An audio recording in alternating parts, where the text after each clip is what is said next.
Shalom, shalom, muy buenas tardes a todos, bienvenidos. Estamos por comenzar la clase del día de hoy. Ya estamos a punto de iniciar. Vamos a dar nada más 3 minutos más para que las personas se terminen de conectar y comenzamos nuestra clase, ¿de acuerdo? Muchas gracias y sean todos bienvenidos.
Bueno, pues muy buen día a todos, buenas tardes, sean bienvenidos. ¿Me escuchan bien? Alberto, ¿me escuchas? Salón, salón, sí, todo bien, Excelente. ¿Cómo has estado? ¿Bien? bien, bien, ¿y tú? Baruch Hashem, muy bien, gracias al Eterno ya reincorporándonos a la actividad de las clases. Esperemos que se conecten más de la clase anterior. Hoy tenemos a nuevos integrantes en el grupo y están integrándose en esta sala. Isaías, Jazmín, no sé si estén ahí.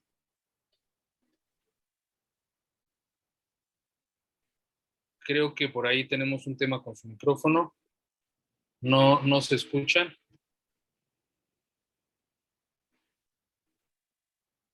A ver si vemos si se puede reactivar el micrófono de este lado. Un minuto más.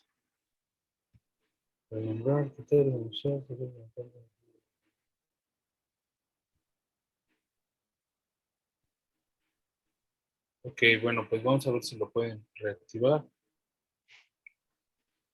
El punto está en que aquí estamos, vamos a empezar la clase del día de hoy. Esperemos que se pueda escuchar más adelante.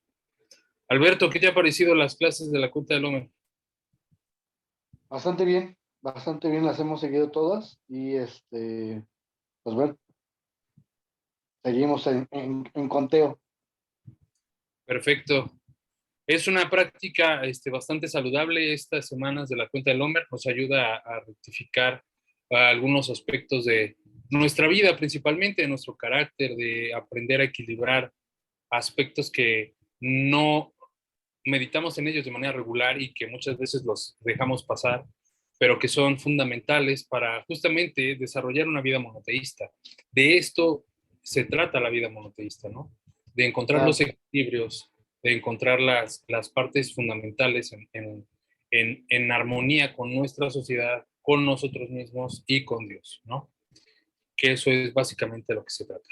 Bueno, pues vamos a iniciar la clase del día de hoy. Pues estamos en el principio número 1 de los 13 principios de fe de Maimónides. Nos encontramos en el principio número 1 que dice: yo tengo la convicción certera que Dios, bendito sea su nombre, creó, crea y está creando todas las cosas, y que Él solo hizo y hace y hará todas las cosas. Este principio principalmente habla de la existencia de Dios.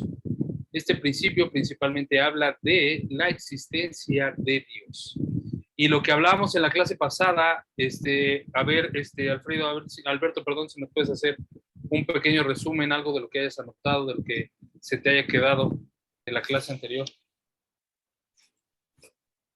Mira, tenemos, bueno, a mí me había quedado pendiente, eh, eh, te lo comentaba el miércoles, creo que ya no hubo oportunidad de hacerlo, pero te comentaba acerca de, tenía yo una pregunta de cómo se podía leer el libro, si de principio a fin o Sí, por sí. partes o por capítulos o cómo era. Y la duda que tengo también de acerca de los salmos es de que al inicio de algunos salmos viene la palabra, algo de que Para el director del tema. para el director o un tema así, y hay otro en donde dice,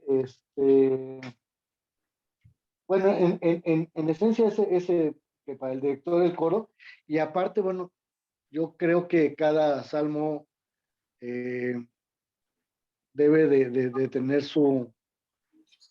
vamos, su significado muy puntual, ¿no? Porque hay veces que, bueno, yo no lo entiendo totalmente, o sea, los leo, pero así como entenderlo al 100, la verdad no. Entonces no sé, Claro. ahí. Ok, vamos a tratar de dar respuesta a esas preguntas que quedaron pendientes. Primero, Sí. con respecto a la pregunta del libro de Maimónides, del Sefer Hamadá, el libro del conocimiento, ¿cómo se debe de leer? Bueno, primeramente, este tipo de libros deben de tener de manera inicial una lectura rápida y completa. Es decir, que se debe de leer de principio a fin, de un punto de inicio, desde la primera hoja hasta la última. Si tú ya tienes el libro, te vas a dar cuenta que el libro aborda distintos temas que se podrían ir abordando de manera independiente. Podríamos abordar un capítulo para atender cierto tema, podríamos abordar otro capítulo para poder atender cierto tema, que no necesariamente debe de ser lineal. Lo recomendable es que sí sea lineal. ¿Por qué? La primera lectura, ¿por qué? Porque necesitamos tener un panorama general. Voy a utilizar esta metáfora que dice sobre un jardín. Cuando nosotros vamos a un jardín, supongamos que vamos de paseo, vamos caminando, y nosotros vamos al jardín, ¿nosotros lo miramos o lo contemplamos? Replanteo la pregunta. ¿Cuál es la diferencia que existe entre mirar y contemplar? ¿Cuál es la diferencia Contemplar, que existe entre quedas mirar ahí, y... ¿no? ¿Cómo? Contemplar te quedas en un solo punto, vamos. Mirar, Correcto. pues lo puedes mirar como de esos. Exactamente. Exactamente. Regularmente nosotros cuando vamos por la calle y vamos ajetreados con la actividad de trabajo, vamos de un punto a otro, vamos mirando, pero no contemplamos, no nos detenemos a ver los detalles. Pero cuando vamos a un jardín, pues no nos podemos nada más ir a mirar, sino tenemos que entrar y vamos a ir directamente a contemplar el lugar. Nos vamos a maravillar con cada uno de los aspectos y con cada uno de los detalles de ese jardín. ¿Por qué? Porque nos va a dejar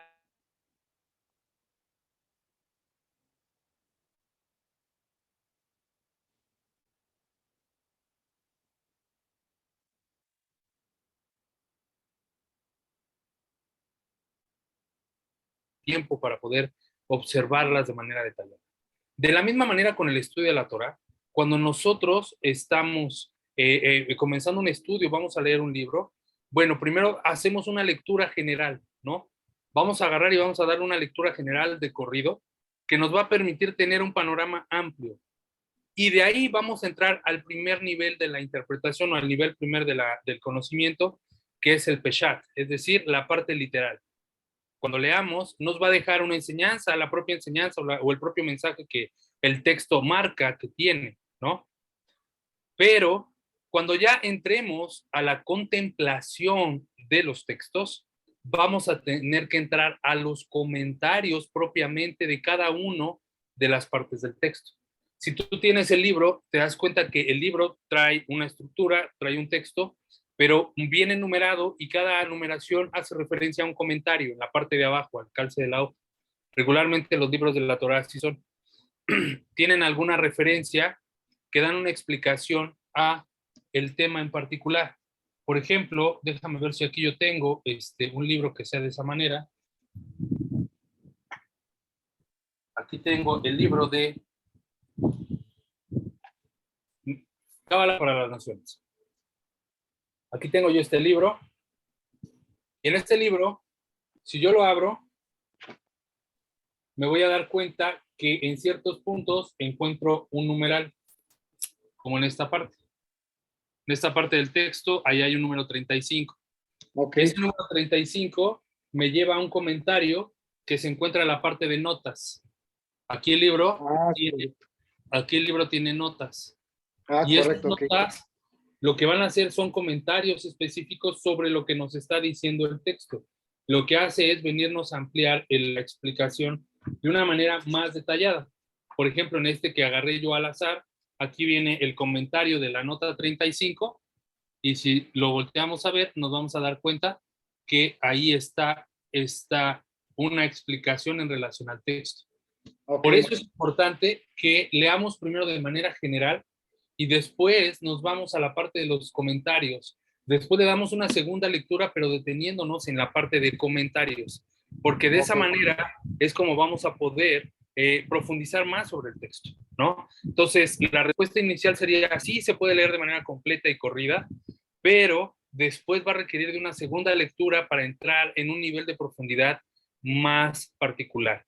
Y después va a requerir el estudio de una área en específico, de un tema en específico, en donde requerirá no solamente de los elementos que trae el propio libro, sino también ir a las fuentes bibliográficas que el propio libro cita, ¿no? O de los autores de los cuales él también trae referencias, para ir ampliando el tema. Si se van a irse dando cuenta ustedes que conforme vayamos avanzando en el curso, voy a ir citando a bastantes autores y bastantes textos, de los cuales es importante que cada uno de ustedes tome nota para que vaya después adquiriendo bibliografía relacionada con ellos y profundizar más en estos temas. Correcto. ¿De acuerdo? Listo, Esto es en gracias. relación al libro de Maimónides. Ahora, en relación a los salmos, ¿por qué dicen para el director? Bueno, o por qué tienen una entrada en particular. Porque cada salmo está destinado para una persona en particular del templo. En el Bet HaMikdash, cuando se rendían estas plegarias, estos salmos, había grupos de personas en específico que se encontraban recitándolos.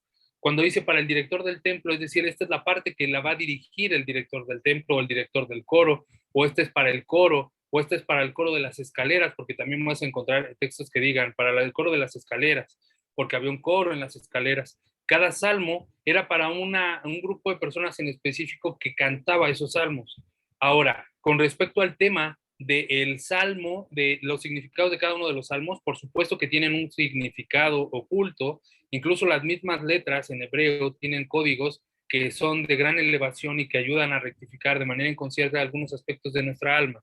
Sin embargo, siempre debemos nosotros de estudiarlos y tomarlos como con algo muy serio, con una actitud muy seria y muy madura. Es decir, venimos de un mundo en el cual siempre esperamos que los resultados sean inmediatos y mágicos. Por lo tanto, estamos buscando completamente la dieta que nos haga bajar de peso en una semana y que nos haga tener el cuerpo exquisito que siempre hemos soñado. Y por eso es de que vemos en TV Directo un montón de aparatos para hacer ejercicio con el menor esfuerzo que te garantizan que tú vas a hacer la donis en una semana. ¿Por qué? Porque el mundo occidental quiere adquirir el beneficio o la recompensa sin ningún esfuerzo. Cuando hablamos de salmos, si bien los salmos tienen una energía especial que baja y que cubre a la persona cuando lo recita, no es la fórmula mágica para resolver nuestros problemas. La fórmula es realmente el trabajo personal, la introspección y el dominio de atributos de personalidad. Eso es lo que realmente va a generar los cambios en nuestra vida y si bien los salmos contienen energías importantes, pero realmente lo que va a generar un cambio, en hebreo se le dice la segulá, es decir, la fórmula para poder llegar al éxito de algo es con el trabajo duro y constante. ¿De acuerdo? Correcto. Ok. Perfecto. Bueno, pues eso es en relación a las dudas que se presentaron en el grupo. Ahora, con respecto al curso, volviendo al tema del curso, en la semana pasada vimos la diferencia entre tres conceptos que nos parecen de manera inicial iguales, pero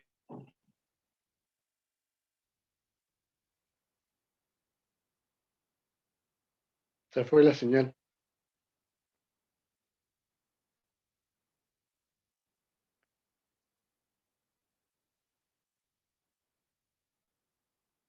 el verdadero significado de la palabra fe desde el aspecto monoteísta y vinculamos el concepto a una explicación mucho más amplia que iba más allá del solo creer, sino el del saber y eventualmente el de conocer y practicar.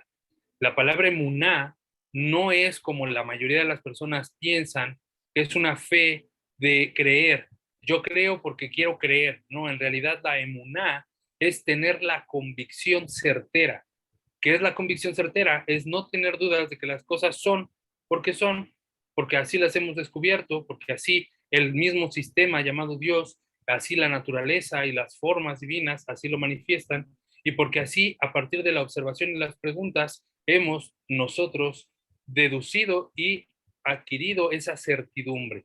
Por lo tanto, cuando hablamos de Muná, en el monoteísmo no hablamos de una fe común, no hablamos del creer por tener que creer, sino hablamos de una fe, la cual ya fue puesta por un análisis y un juicio y un cuestionamiento propio que ha resultado como realmente la deducción de la existencia de Dios. En este primer principio con el cual vamos a empezar, o que ya estamos abarcando, es comprobar la existencia de Dios. El primer principio habla sobre que Dios existe y esta pregunta ha atormentado a la humanidad en toda su existencia. En realidad Dios existe, o preguntaba en la clase pasada, o yo lo hago existir con mi necesidad de creer que existe algo más, o es un concepto que el ser humano ha creado. ¿Es algo que solamente es propio de mi intelecto o realmente existe Dios como un ente separado de mí? Este primer principio nos va a hablar de la existencia del Creador en tanto su condición de creador. Pero para ello necesitamos resignificar los conceptos y las palabras. La clase pasada hablábamos de que la importancia de poder resignificar un concepto que nos es general a nivel universal, como es la palabra Dios. Hay muchos conceptos que todos conocemos y que cada uno tiene una imagen acústica, una forma de concebirlo en su mente por medio de la pronunciación. Poníamos el ejemplo de una pelota, de una mesa, de que cada uno se imaginaba y cada uno sabe lo que es una pelota y una mesa, pero cada uno se la imagina de distinto color. Uno se lo imagina la pelota roja, otro azul, la mesa cuadrada, otro redonda. Entonces, el significado, el signo semántico tiene una connotación distinta en cada uno de nosotros, pero para Dios tenemos que tener una definición común, una definición general. Y eso es lo que vamos a construir en este primer principio, el concepto de la existencia de Dios a través de dos herramientas que utiliza el monoteísmo más absoluto de la Torah, que es la observación y las preguntas. Estas dos herramientas las traeremos a cuenta constantemente en nuestro curso para poder aclarar y dilucidar y llegar a conclusiones y a aproximaciones que nos permitan comprobar o tener prueba de la existencia de Dios. Hasta aquí es un resumen de la clase pasada. No sé si tengan ahí alguna pregunta, algún comentario. ¿Cuál es la definición que me diste de segula? Seula es una, déjame ver, ocupar las palabras adecuadas. Una segula es como una fórmula, una receta para adquirir éxito en un cierto aspecto de nuestra vida. Hay un libro que se llama,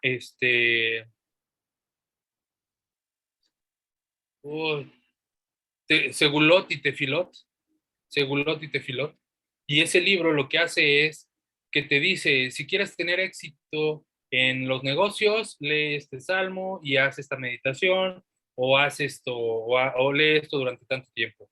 Si quieres tener éxito en el amor, o si quieres tener éxito, el libro está planteado de esa manera, te recomienda ciertos salmos, pero esto se puede convertir en un fetiche, es decir, que podemos llegar a creer que solamente haciendo eso va a bastar, va a alcanzar para que consigas ese tipo de éxitos.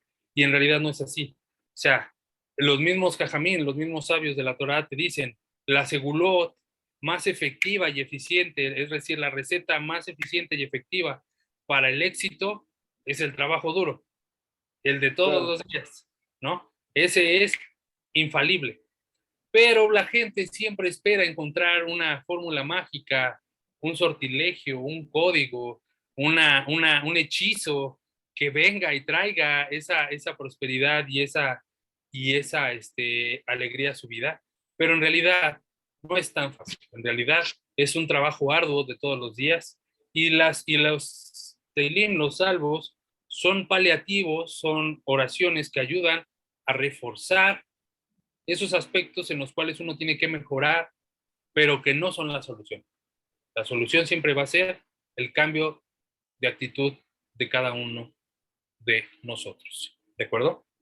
correcto. Perfecto. Bueno, pues ahora entrando al tema de la clase del día de hoy, vamos a ver el principio número 1 en la segunda etapa. Como dije, ya vimos la definición de creer, saber y conocer. Voy a abordar esta definición una vez más para que lo sepamos. Isaías, ¿estás ahí? Jazmín, no sé si son los que son Galaxy o ya no se pudieron conectar. Ok, me parece que no. Bueno, vamos a continuar. Eh, Creer, saber y conocer son tres conceptos distintos que están comúnmente vinculados y que frecuentemente las personas las utilizamos de manera indiscriminada para referirnos a lo mismo y son cosas diferentes. Creer está en un nivel muy por debajo del saber y el saber está por un nivel inferior del conocer. Es decir, que existen tres tipos de conocimiento. El conocimiento lo habíamos visto en la clase pasada, el conocimiento empírico, que es el que yo llevo a través de los sentidos, el conocimiento por tradición, es decir, ese conocimiento que es heredado, ese conocimiento que me ha sido heredado de generación en generación porque por usos y costumbres del lugar en el que nací o por simplemente la tradición familiar a la cual yo pertenezco y que me han enseñado de esa manera hacer las cosas. Para el catolicismo es muy común que, bueno, todo el mundo bautiza a sus hijos. ¿Por qué? Pues porque a mí me bautizaron, porque así bautizaron a mi madre, porque así bautizaron a mi abuelo, y porque todo el mundo dice que tengo que bautizar a mis hijos, y hay que hacer el mole, hay que matar el borrego, y hay que dar de comer para cumplir con la tradición. Pero a ciencia cierta no sé por qué, pero así es. Ese es el saber por tradición. El saber empírico es aquel que se adquiere a través del desarrollo del intelecto por medio de los cinco sentidos. Es decir, que lo experimentamos todos los días y lo adquirimos a través de la vida, de la experiencia de vida propia. Por medio de los sentidos nosotros nos vamos adquiriendo nuevos conocimientos y vamos comprobando que existen cosas que podemos comprobar a través de la vista, el tacto, el olfato, el gusto. Y está el conocimiento lógico racional, el pensamiento lógico racional, que este es un pensamiento deductivo, es decir, es de una introspección y es un pensamiento analítico, como el que poníamos un ejemplo. Si ustedes me ven ahorita meter en una bolsa 2 manzanas y después me ven sacar 3 manzanas, ¿qué es lo que ustedes pensarán?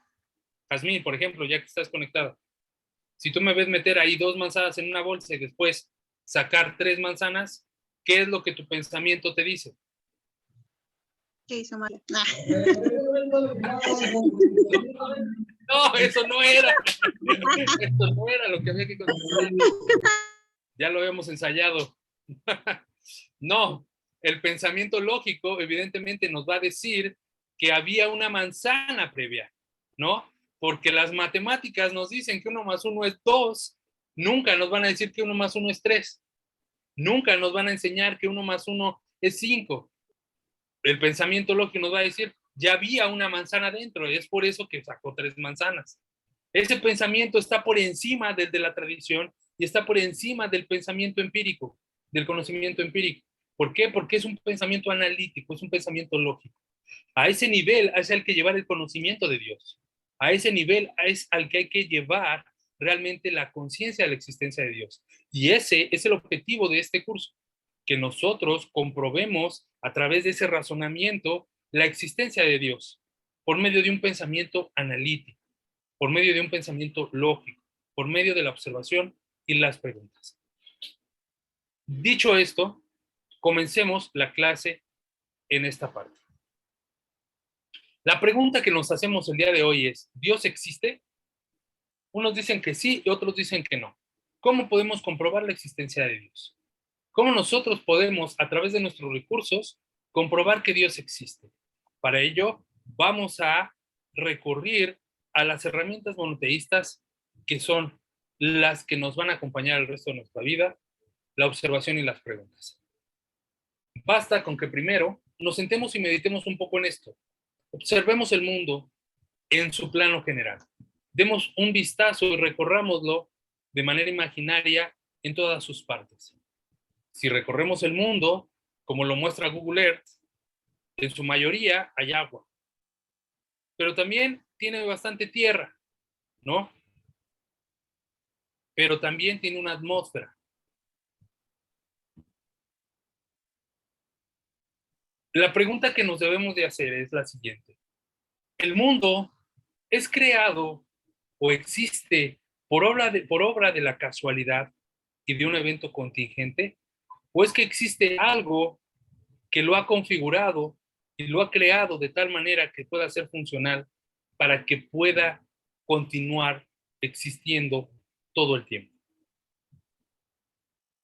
Más allá del pensamiento o la respuesta religiosa que cada uno tenga o del pensamiento, de la respuesta sobre su creencia que cada uno tenga, tenemos que ir a la observación y las preguntas para realmente poder tener una comprobación más específica, para poder tener en realidad una respuesta lógica.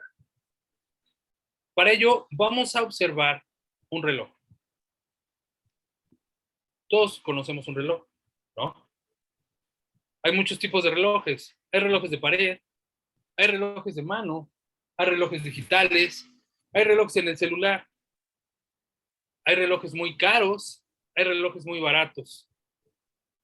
Pero todos sabemos que los relojes existen. De alguna manera todos sabemos y conocemos que un reloj existe. Y cuando vemos en la calle a alguien que trae un reloj en su mano, nunca le preguntamos, ¿cómo es que se hizo tu reloj? Y él nos contesta, hubo una explosión, iba yo pasando por la calle, de repente hubo una explosión y mágicamente, ¡pum!, se armó dicho reloj en mi muñeca y aquí lo traigo, mira, y casualmente es Citizen, buena marca, ¿no? O es Nevada o es un suizo, ¿no? No sé, así se armó. Nadie piensa eso y nadie responde eso. Es más, ni siquiera tenemos que preguntar nosotros quién te hizo tu reloj, porque asumimos que el reloj no se creó solo. Asumimos que el reloj lo creó alguien, lo creó una persona que a eso se dedica y tiene el título de relojero. El relojero es el que crea el reloj. Ahora, si nosotros tomamos nuestro reloj análogo y lo abrimos, nos vamos a dar cuenta que es un sistema bastante equilibrado, compuesto de muchas partes. y cada una de sus partes trabaja armónicamente y simultáneamente para poder marcar la hora en tiempo y forma. Se compone de una batería, de resortes, de hilos y muchos engranes. Todos ellos organizados y configurados de tal manera que puedan marcar el tiempo de manera apropiada. La pregunta es, ¿será posible pensar también que nosotros podemos ver un reloj y creer que el reloj, además de que se creó solo, se configuró y se organizó de tal manera que funciona solo por su propia casualidad? No. Evidentemente no. Evidentemente, cuando vemos un reloj, no solamente vemos un objeto creado, sino vemos el desarrollo del intelecto y el esfuerzo y la creación de una persona que lo hizo. Si nos pudiéramos saber sobre la historia de los relojes, empezaríamos a ver los primeros modelos y cómo se han ido especializando con el paso del tiempo. Pero todos ellos fueron creados a través del intelecto humano, es decir, de un configurador, de un ordenador, de un individuo ajeno al objeto que configuró primero en su pensamiento, lo diseñó y después lo materializó en una acción. Lo configuró de tal manera que marcara el tiempo, que lo marcara de una manera tan exacta que fuera el mismo en cualquier parte del mundo y que funcionara igual en cualquier parte del mundo. Por lo tanto, no nos queda duda que cuando vemos un reloj sabemos que existe alguien que lo hizo y que ese alguien es un relojero y que él fue el que lo configuró y lo ordenó e hizo que todo su sistema trabaje de manera armoniosa para que pueda cumplir su objetivo. Tragamos otro ejemplo. Veamos una empresa. Cuando nosotros vamos a trabajar, formamos parte de un trabajo, de una empresa en la cual nosotros somos un organismo, una parte dentro de un todo, ¿no? Si observamos con detenimiento, la empresa en donde trabajamos está conformado de varios departamentos. Está el departamento de recursos humanos, está el departamento administrativo, está el departamento de contabilidad, también tal vez está el departamento de compras, también está el departamento que es operación, está el área de operaciones netamente, el que se encarga de hacer el trabajo. Podemos ver que una empresa está configurada de partes y cada una de esas partes, al igual que el reloj, trabaja de manera organizada y rítmica. ¿Para qué? Para poder conseguir una riqueza. Desde la explicación de la economía capitalista, el fin último de una empresa es la acumulación de riqueza, es la creación de una riqueza. Por lo tanto, toda empresa que existe y que tiene como objetivo la creación de una riqueza, trabaja por partes armonizadas y organizadas de tal manera que generan y cumplen ese objetivo. Tendríamos que preguntarnos nosotros, ¿es obra de la casualidad de que esta empresa opere de esa manera? ¿Es obra de la casualidad que mi trabajo esté organizado de esa forma? ¿O más bien responde a la necesidad que la misma operación requiere para poder organizar y crear ese producto final? Y también responde a la dirección de un grupo o una persona en particular que se tomó el tiempo de configurar a la empresa, de desarrollar departamentos y de ir organizándola de tal forma que pudiera funcionar óptimamente para alcanzar sus objetivos. No tenemos que adivinarlo, en realidad lo sabemos. Sabemos que no es obra de la casualidad, sabemos que es obra de un grupo directivo, de un presidente, de un dueño, de un grupo de personas o de una sola persona que han dedicado sus esfuerzos a la configuración de dicho trabajo, de dicha empresa, para poder cumplir esos objetivos. Por lo tanto, ya que hemos abordado estos dos aspectos, pensemos ahora en el mundo y volvamos a darle ese recorrido y volvamos a verlo de manera general, con sus miles de kilómetros de tierra y sus millones de kilómetros de lenguas marítimas,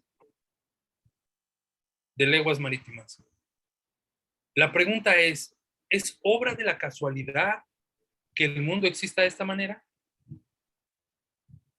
o existe un ordenador ajeno a la voluntad del mundo que lo crea y lo organiza. Para esto hay que ver, al igual que con el reloj y al igual que con la empresa, si el mundo opera de la misma manera rítmica y armoniosa. Para eso pensemos, el ser humano en particular depende de 3 elementos para poder sobrevivir de manera básica y que sin alguno de estos 3, su muerte sería inmanente. ¿Cuáles son estos 3 elementos? El primero de los elementos es el aire, Oxígeno. el oxígeno. Nosotros no podríamos vivir más de 5 minutos sin oxígeno porque inmediatamente nos morimos. El segundo elemento que es indispensable para nuestra vida, ¿cuál es? El agua. El agua. Bravo. Podemos pasar, no podemos pasar 5 minutos sin respirar y tampoco podemos pasar más de una semana sin beber agua, porque eventualmente después de una semana empezaremos a tener insuficiencia renal y nuestros órganos empezarán a fallar, empezaremos a deshidratarnos y nos hará falta minerales, sales y minerales en nuestro cuerpo para un correcto funcionamiento. Por lo tanto, también tendremos una muerte segura. Y por último, el alimento. Requerimos de comer. Un ser humano puede registrar una pérdida de alimento de 40 días, es decir, puede abstenerse de probar alimento sólido por 40 días. Puede abstenerse de tomar agua 2 semanas, pero no puede abstenerse de respirar más de 5 minutos.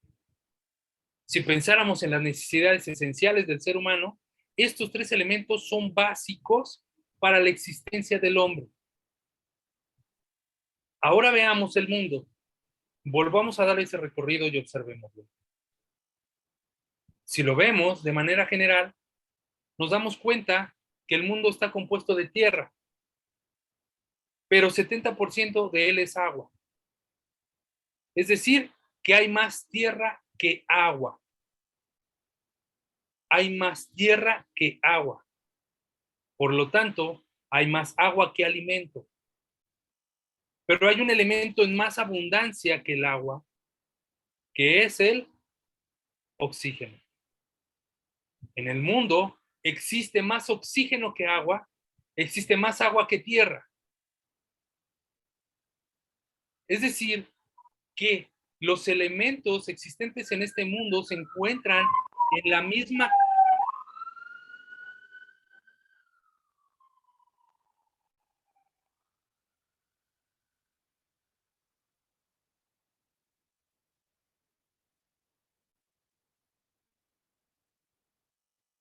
Requiere más de la hidratación del agua que del alimento. Esto nos hace ver que el mundo está configurado de tal manera que pueda funcionar y cumplir los objetivos de la existencia del hombre en este mundo. Es decir, en otras palabras, el mundo existe de tal forma y está organizado de tal forma que permite la existencia de la vida humana. La pregunta que debemos hacernos es, ¿esto es obra de la casualidad? ¿Esto que estamos viendo es obra de una simple casualidad?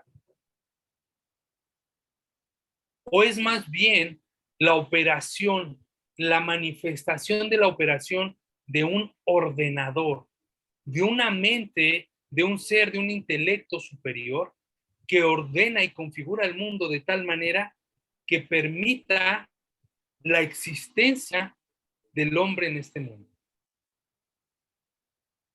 Si nos ponemos a ver todavía más a profundidad, también podremos observar que existen ecosistemas y cada uno de estos ecosistemas son delicados equilibrios que se encuentran conviviendo entre sí con un fin común, la reproducción de la vida.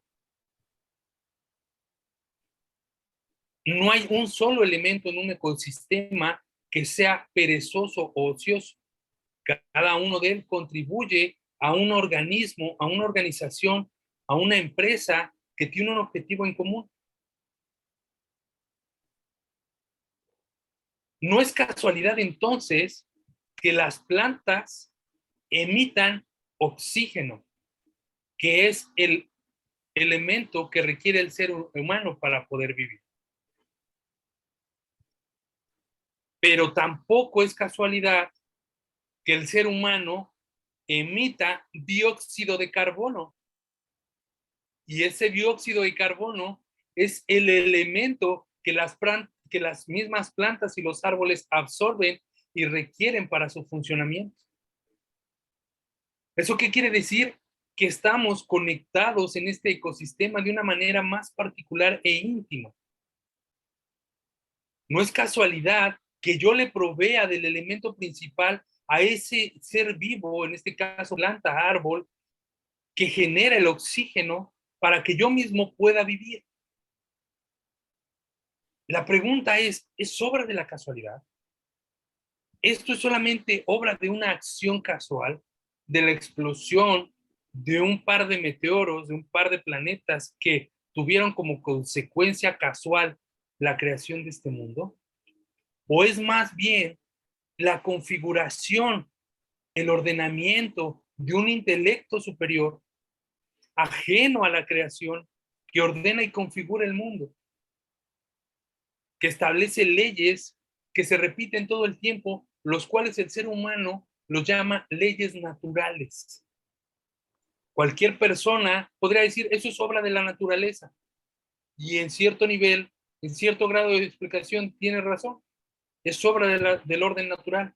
Pero ¿quién ha establecido ese orden?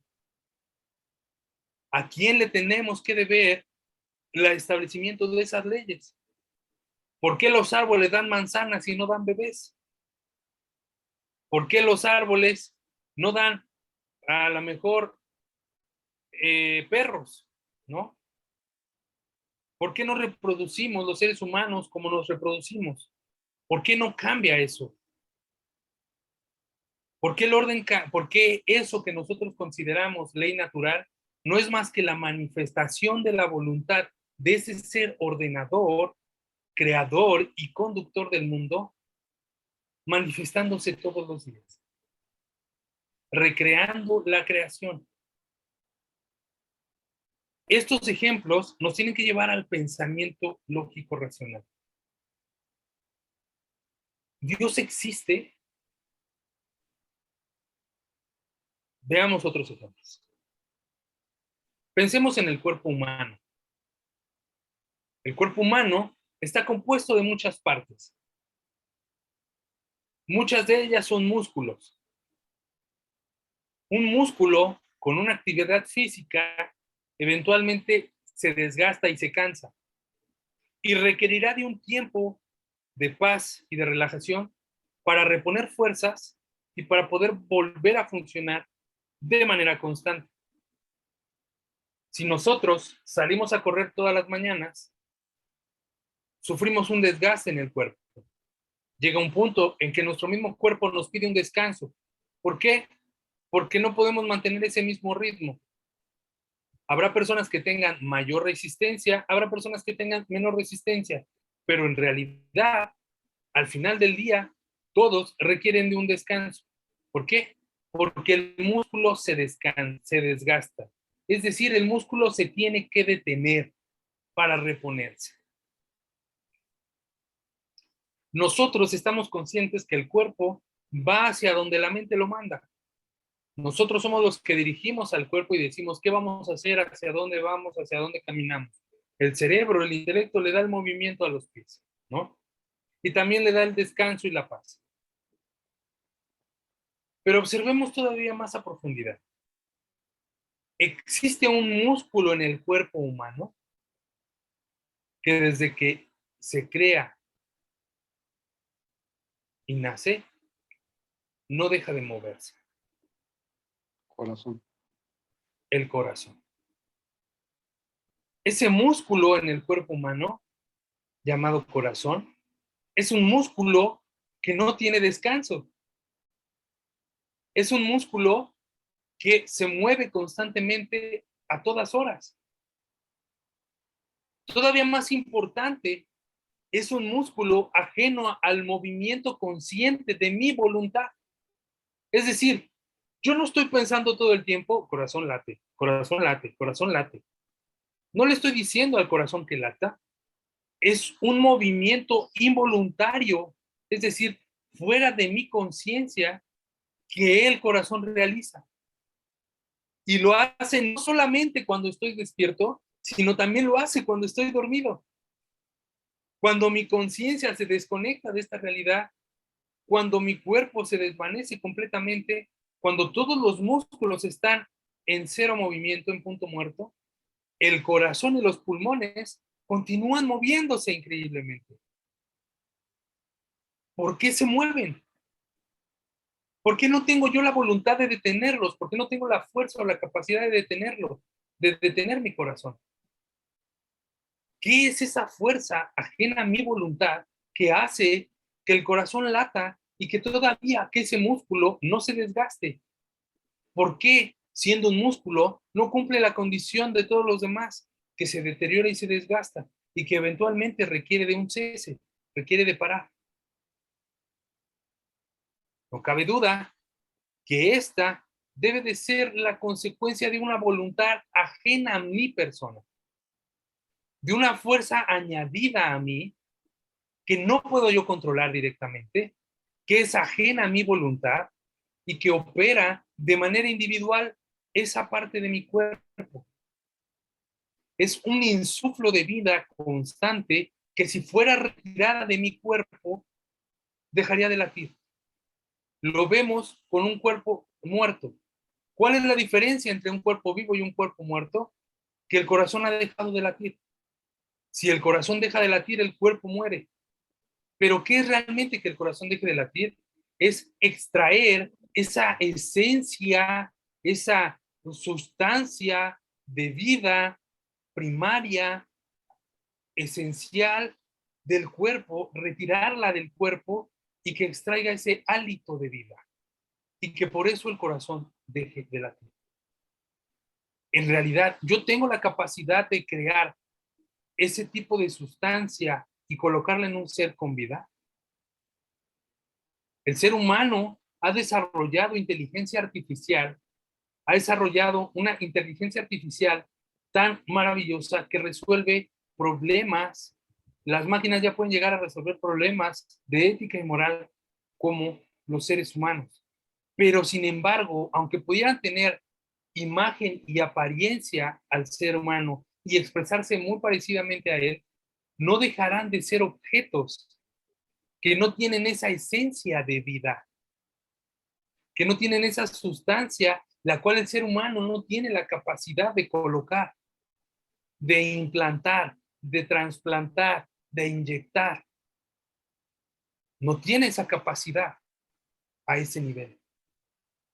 Puede hacer latir un corazón a través de un impulso eléctrico, pero no puede colocar ese insuflo de vida que es el que mantiene la vida constante. ¿Qué es entonces esto que ha configurado mi cuerpo de tal forma que lata de esa manera? Mi corazón debe entonces de ser una fuerza ajena a mi voluntad, algo que yo no puedo controlar y que se encuentra más allá de mi propio dominio, de mi propio control. Por lo tanto, corresponde a una fuerza superior a mí, a una fuerza superior a mí, que tiene más poder sobre mí del que yo tengo sobre mí mismo. Y si nos ponemos a ver en relación al mundo, podremos observar que esa misma fuerza o inteligencia es creadora del mundo y ordenadora del mundo. El Dios es un ser creador y ordenador por medio de un sistema de equilibrios, de balanzas con las que configura el mundo de tal manera que cada una de las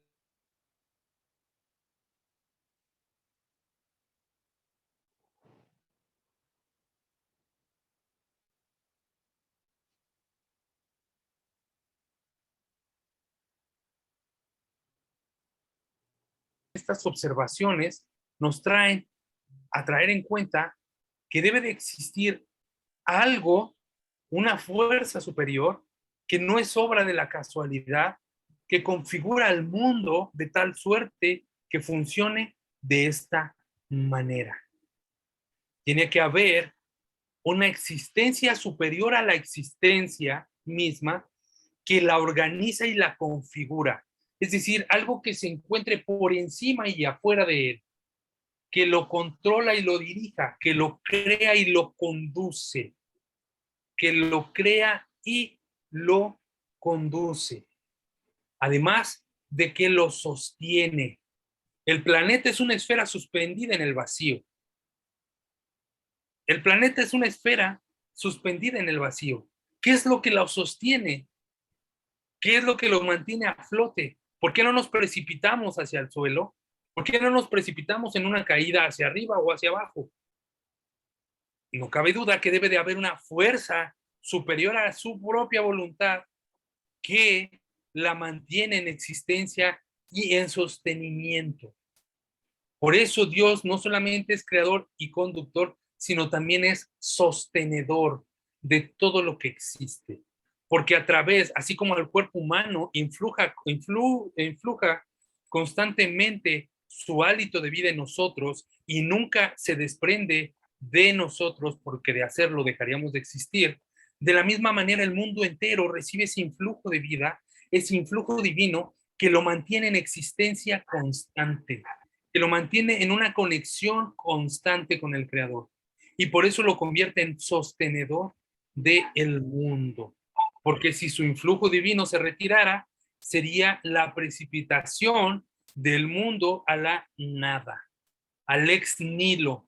Dejaría de existir de nuevo y no existiría esta vida como nosotros la conocemos hasta el momento. Hasta aquí la reflexión que debemos de traer el día de hoy a cuenta para poder comprobar la existencia del Creador. Si se dan cuenta, los elementos que hemos traído no han sido otra cosa que la observación y las preguntas, la conjetura lógica, el pensamiento estructurado, las preguntas adecuadas para las respuestas que dan el fundamento y que dan la conciencia de existencia del Creador. Es necesario que podamos acceder a estas preguntas en particular para poder realmente configurar y llegar a la aclaración de la existencia de Dios. Vamos a continuar la clase, vamos a continuar este principio en la próxima clase, con lo cual vamos a concluir el principio número 1, en donde terminaremos de explicar sobre la existencia del Creador. ¿Hasta aquí alguna duda, pregunta o comentario? ¿Algo que quieran comentar? Por mi parte, no. Perfecto. Yasmín o Isaías, ¿alguna pregunta, alguna duda? No, ninguna pregunta. Perfecto. Muy bien. Bueno, pues hasta aquí vamos a dejar la clase del día de hoy. Esto es el principio número 1. Si con la ayuda del cielo, el próximo domingo nos conectamos a la siguiente clase para concluir este principio número 1 y estar comenzando el principio número 2. Les recuerdo que el miércoles tenemos nuestra interacción semanal, donde podemos hacer preguntas y respuestas. Si tienen algún tipo de, en el chat al que ya se unieron, si tienen algún tipo de duda, consulta o comentario, ahí lo pueden hacer. El grupo está abierto también para que si en la semana tienen alguna duda, bueno, lo vayamos subsanando y lo podamos ir aclarando. Y durante la semana, bueno, vamos a estar compartiendo las clases de la cuenta de Lola. ¿De acuerdo? Bueno, pues esto va a ser todo por hoy en esta clase. Les agradezco mucho por haberse conectado. Les deseo que tengan una excelente semana, un excelente inicio de semana, que Dios les prospere en sus caminos, que les abra el entendimiento y que les dé mucha parnasá y verajot para tener una semana llena de éxitos. Muchas gracias. Shalom, shalom. Shalom, shalom. Shalom.